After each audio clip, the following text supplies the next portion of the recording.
नमस्कार, मैं प्रिय रंजन भारती। आप देख रहे हैं आपके साथ मेरी बात। आप बने रहिए हमारे साथ। बंगाल में जो हालात पैदा हो गए हैं उसे देखकर ऐसा लगता है कि पश्चिम बंगाल और बांग्लादेश दोनों के हालात एक जैसे हो गए।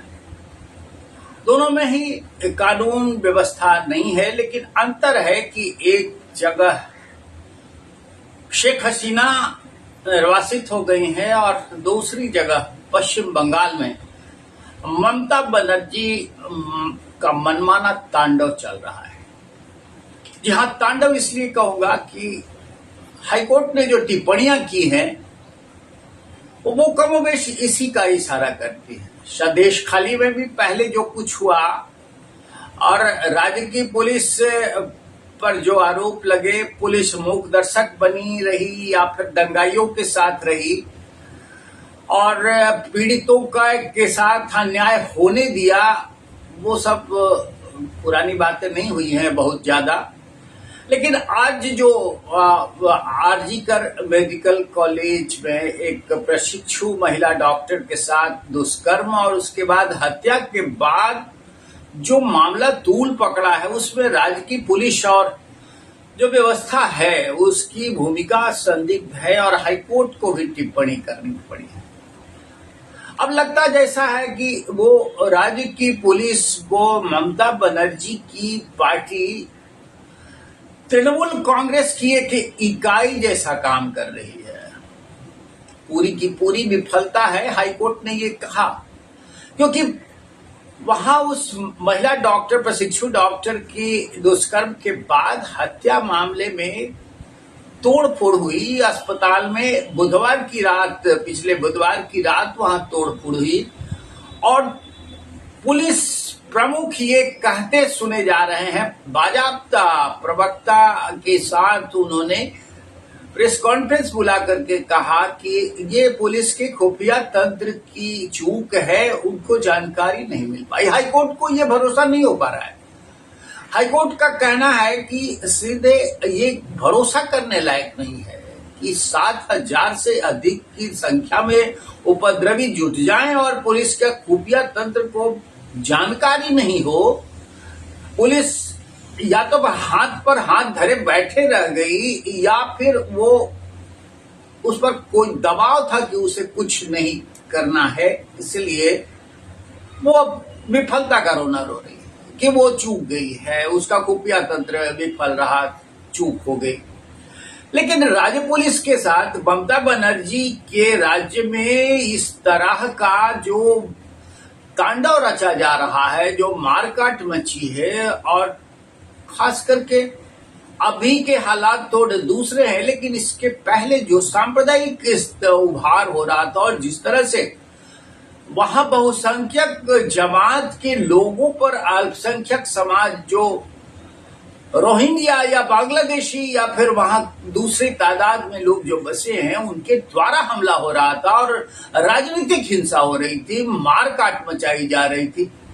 महिलाओं के साथ जो हिंदू महिलाओं के साथ अब जिस तरह का व्यवहार किया जा रहा था और लूटपाट मची थी, ये कोई नई बात नहीं रह गई है। आखिर ममता बनर्जी किस तरह का शासन चाहती है, वो किस तरह की नादिरशाही चाहती है, वो अब सब कुछ अब सामान्य लोगों को भी समझ में आने लगा है।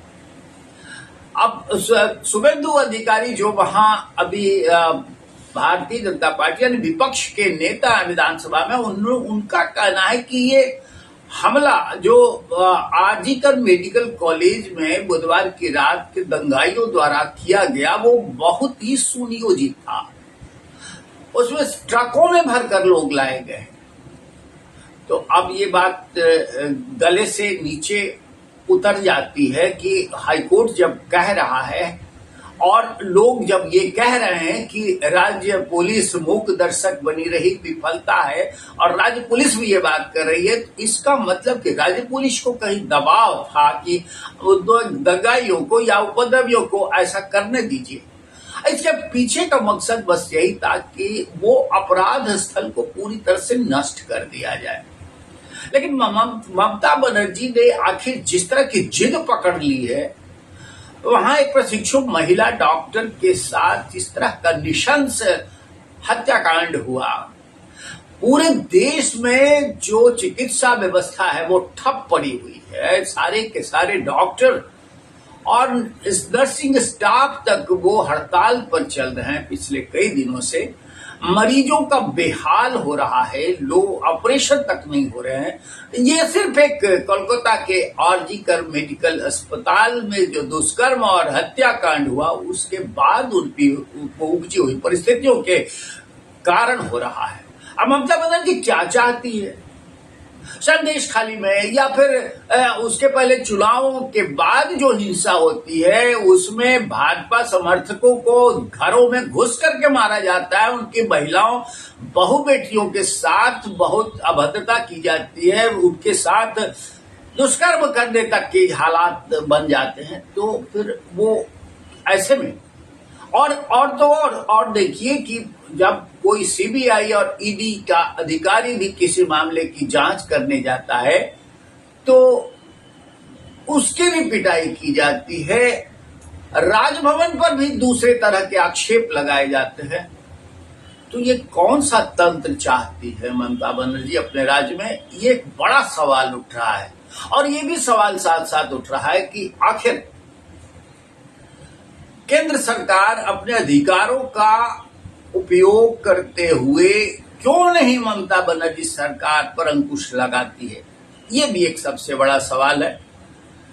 अब मामले की बात करूंगा कि देखिए जिस प्रशिक्षु डॉक्टर की हत्या हुई उनके माता पिता को शव के पास घंटों नहीं जाने दिया गया, रोक दिया गया, उनको बरगलाया गया, सच को छिपाया गया।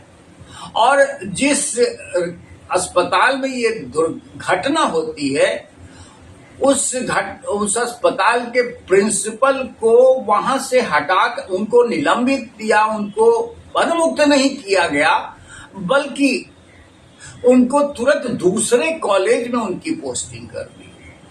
अब इससे क्या संकेत निकलता है? महिला डॉक्टर के घर वालों का ये कहना है कि उनको धन का प्रलोभन दिया गया, बड़ी मात्रा में धन देने की बात कही गई, लेकिन उन लोगों ने ऐसा स्वीकार करने से मना कर दिया। अब ये सवाल उठता है कि आखिर पीड़िता के माँ बाप को गुमराह क्यों किया गया? और फिर ये सवाल उठता है कि जो जांच हो रही थी उस घटना की, उस जांच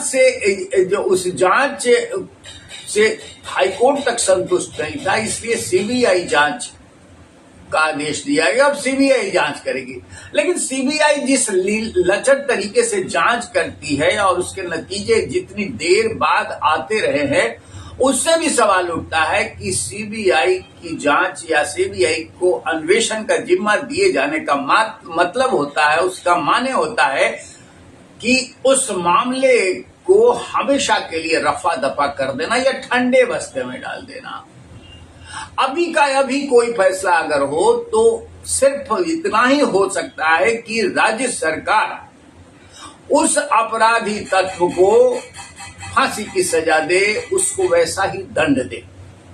और ये त्वरित कार्रवाई अगर होनी चाहिए तो सबके मुंह बंद हो जाएंगे और लोगों को लगेगा कि बिल्कुल न्याय संगत बात हुई है, न्याय संगत फैसला हुआ है।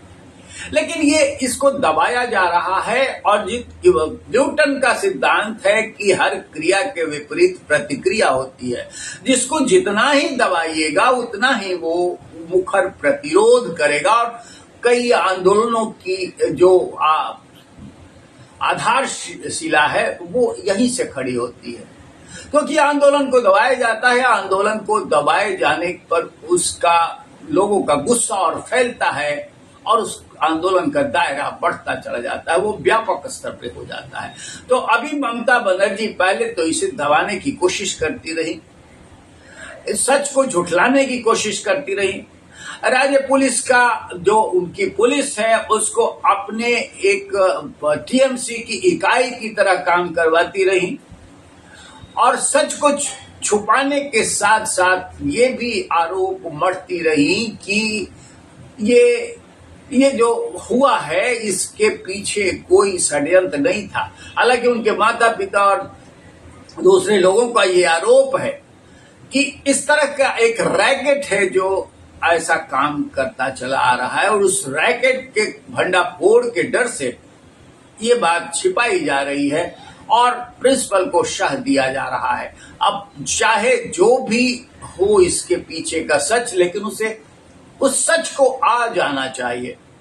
अब ममता बनर्जी का क्या मन मिजाज है इसका अंदाजा इसी बात से लगा सकते हैं कि एक अन्य दुष्कर्म, सामूहिक दुष्कर्म के मामले में तो उन्होंने यहां तक कह दिया था कि नहीं, ये उस पीड़िता ही दोषी है, उसी का दोष है। कहीं ऐसा होता है क्या कि सामूहिक दुष्कर्म हो और पीड़िता को दोषी ठहरा दिया जाए? लेकिन ये सब हो रहा है और ये पश्चिम बंगाल में हो रहा है, तो फिर ये कहना बेमानी नहीं है कि पश्चिम बंगाल और बांग्लादेश के हालात लगभग एक जैसे हो गए हैं और इनके साथ साथ केंद्र सरकार भी मूक दर्शक बनी हुई है। अगर सक्रिय है तो न्यायिक व्यवस्था, और वो इस पर हथौड़े चला रही है। न्यायिक व्यवस्था से ही आस रह गई है और रही सही बात आंदोलनों तक सिमट कर रह जाती है। लोग प्रतिकार करते हैं, प्रतिरोध करते हैं, आवाज उठती है, लेकिन वो भी नकार खाने में तूती की तरह सिमट कर रह जाती है। लेकिन ममता बनर्जी अभी भी सवाल हैं और सवाल का जवाब लोगों को चाहिए। आप भी जवाब दीजिए, हमारे वीडियो पर अपनी प्रतिक्रिया दीजिए और अब तक सब्सक्राइब नहीं किया होगा तो फिर निवेदन करूंगा कि हमारे चैनल को सब्सक्राइब करिए और बने रहिए हमारे साथ, देखते रहिए आपके साथ मेरी बात। मिलते हैं फिर, नमस्कार।